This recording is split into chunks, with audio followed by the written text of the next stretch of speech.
Sampai saat ini, Indonesia terus menjalankan program naturalisasi. Program itu dilakukan agar kekuatan timnas menjadi lebih baik dibanding sebelumnya. Kini sudah ada beberapa nama yang berhasil dinaturalisasi oleh Indonesia. Sayangnya, pemain yang dinaturalisasi levelnya masih sebatas biasa untuk kelas Eropa. Sementara untuk pemain level top, belum ada yang bisa dinaturalisasi oleh Indonesia. Biasanya pemain top tersebut lebih memilih negara asal dibanding Indonesia. Namun, jika itu terjadi dan Indonesia mampu menaturalisasi pemain-pemain tersebut, maka kekuatan Indonesia dapat dipastikan mengerikan. Lantas, mengapa hal itu bisa terjadi? Berikut ini adalah jawabannya.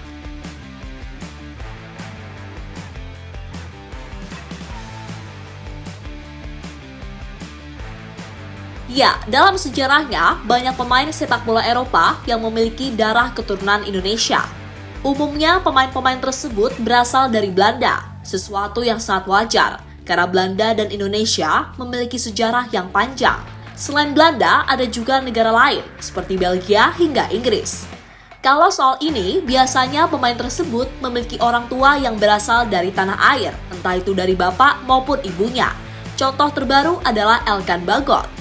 Dalam kasus ini, Bagot memiliki ibu yang berasal dari Indonesia, sementara ayahnya asli dari Inggris.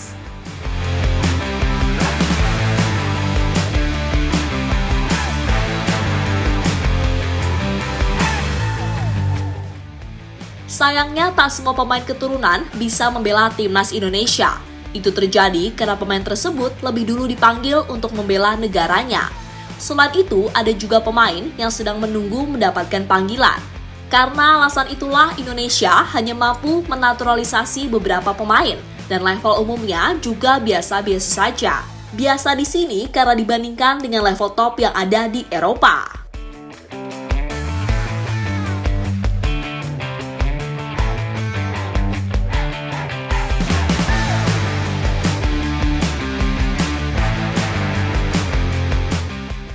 Namun, jika boleh berandai-andai, skuad timnas akan semakin mengerikan jika mereka mampu menaturalisasi pemain berikut ini. Pemain yang dimaksud adalah pemain top, entah masih bermain maupun sudah pensiun.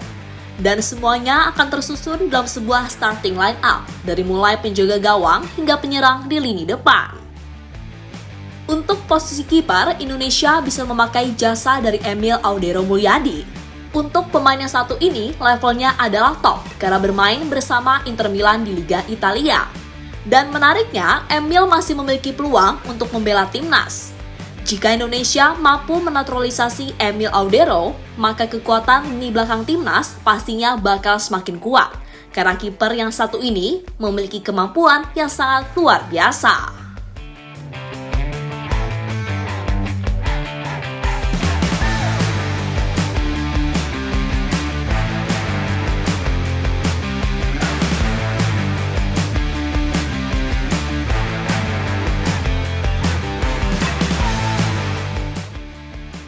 Maju ke posisi back. Pada posisi ini akan diisi oleh 4 pemain. Mereka adalah Kevin Dix, John Heitinga, Mads Hilgers, dan Giovanni van Bronckhorst. Keempat pemain ini adalah pemain yang memiliki darah keturunan Indonesia. Untuk Kevin Dix dan Hilgers masih memiliki kesempatan untuk membela timnas. Sementara Heitinga dan van Bronckhorst sudah tidak bisa, karena keduanya sudah pensiun sebagai pemain sepak bola. Namun jika keempat pemain itu bermain di era yang sama dan bisa dinaturalisasi oleh Indonesia, maka kekuatan lini belakang timnas pastinya bukan kaleng-kaleng.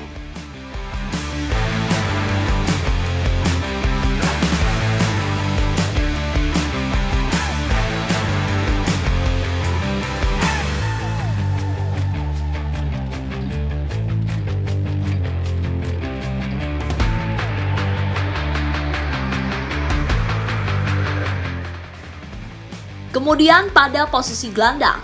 Pada posisi ini juga akan diisi oleh 3 pemain. Mereka adalah Nigel de Jong, Raja Nainggolan, dan Tijani Reinders. Untuk de Jong, dia adalah mantan bintang di Everton.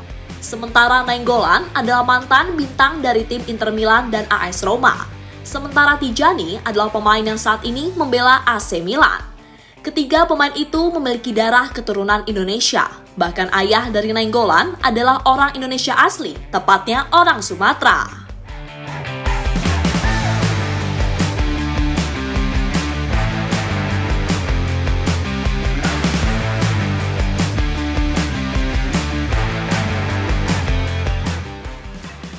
Terakhir, pada posisi penyerang, untuk posisi ini juga akan diisi oleh 3 pemain. Mereka adalah Robin van Persie, Milan Manhoef, dan Ilyas Alhaf.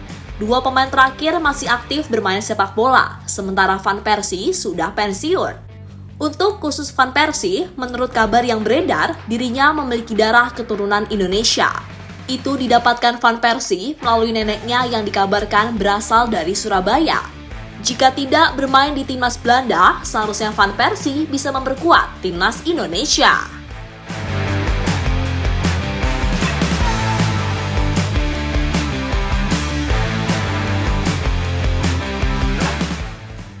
Semua pemain yang disebutkan tadi adalah pemain yang memiliki darah keturunan Indonesia. Namun kebanyakan memilih untuk membela negara asal mereka, karena level pemain tersebut memang pantas untuk bermain di sana. Namun jika Indonesia gercep, pemain-pemain tadi sejatinya bisa membela Indonesia. Soal ini pernah disinggung oleh Raja Nainggolan beberapa waktu yang lalu. 18 tahun lalu, ketika saya pertama kali bermain untuk Belgia, saya rasa Indonesia belum ada di titik seperti saat ini. Jadi kalau kita berandai-andai 18 tahun lalu, semua hal bisa berubah, kata Nainggolan pada Bola Sports. Yang dikatakan Nainggolan itu adalah sebagai bukti jika pemain-pemain top tadi sejatinya bisa membela timnas.